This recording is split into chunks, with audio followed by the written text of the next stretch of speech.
Good morning. Today, I wanted to show you one trick that I got that I learned from my friend Lionel about how to change the entire team. Sometimes we receive some files and the team that is attached is not ours, and we can merge it, right? That's usually what we do. We actually go to team and you select the team you want to do, and you merge the two teams and you match the number, but then you have to rearrange everything. I don't like that. What I like is replacing the entire team with my team, because I create my own team, right? This is what I do. I edit the way I want.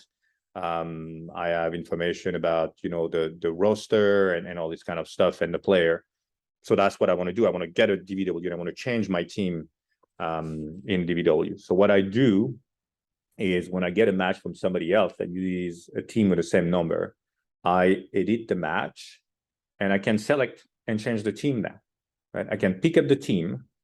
I can just set the team as, everybody's playing, and I save the match, and that's it. That's all I have to do. So now, because the numbers are proper, but they're my numbers, and the person, she or he coded with the same numbers, I can actually go into my scouts, right, and do whatever I want, and I'll find exactly, right, exactly what is happening, because it's the same numbers. Hope it helps. See you guys later.